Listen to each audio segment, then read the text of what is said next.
So when you install systems, you get to get inside businesses and see them in a way that's pretty unique. Yeah, getting to see staff and owners in pressure situations during the day, and sometimes most of the time after hours as well, because we're there early and late.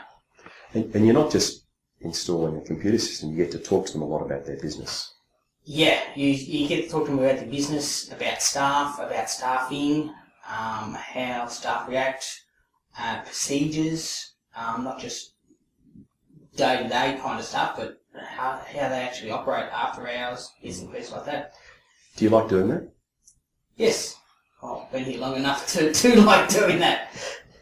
Do you feel that you're helping them in any way that's sort of special, or? Yeah, I feel that we're going into the business and you're doing more than just throwing a piece of software on a computer.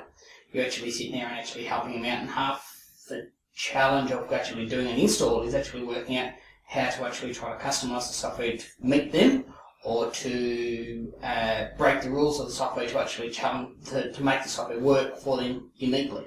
I'm sure programmers here would like to hear you talk about breaking rules of the software. Well, so you don't see the software as being this fixed thing that will only operate a certain way? No, it can't.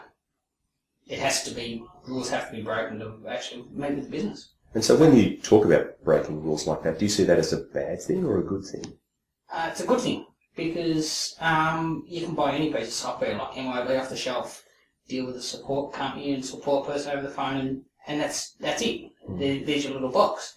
But there is no box that retailer comes in. Retailer is boxless. It happens. Every install is unique.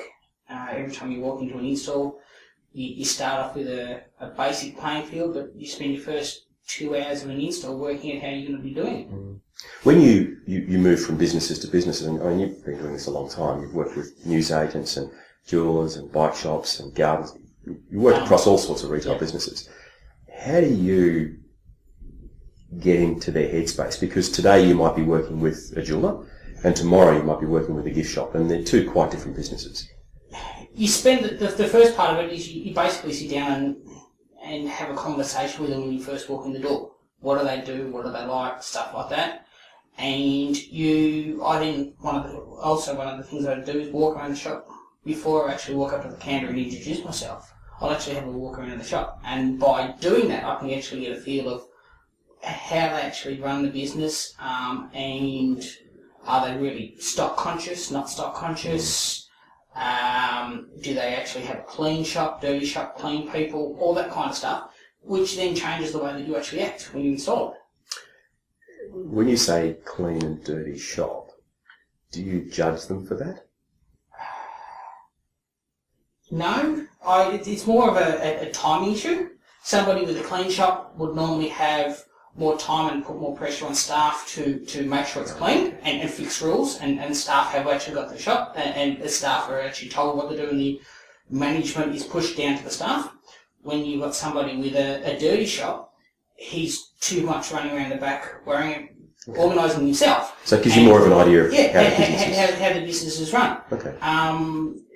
Notes on counters on how staff have to actually present themselves to customers tells me that the owner and the managers are actually conscious on how staff have to present themselves compared to the shop where they've just got a couple of people behind the counter.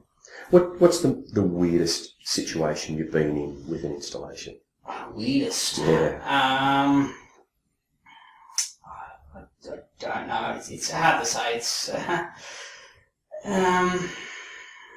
just I've done many situations from being sick on site to I don't know. It's just hard. How is that then, where you've been unwell and you've got to be this person training them and taking them through? Hard, because you've just got to sit there, get up in the morning and just plow on for the day. And you just got to do it. You get home, back to your motel room that night and just fall into a big heap because you've done a 12, 13 hour day just there on them, and then have to do it again tomorrow. So, does this work that you do in helping these businesses, does it give you satisfaction? Yeah.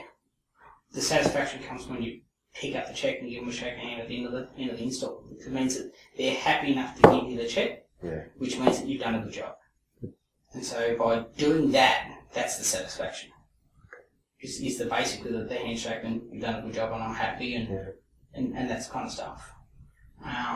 And to get that check, yes, you work outside the scopes of being a simple computer person. You do staff training, you do extra IT work, you basically try to do anything. Whatever it takes. Yeah.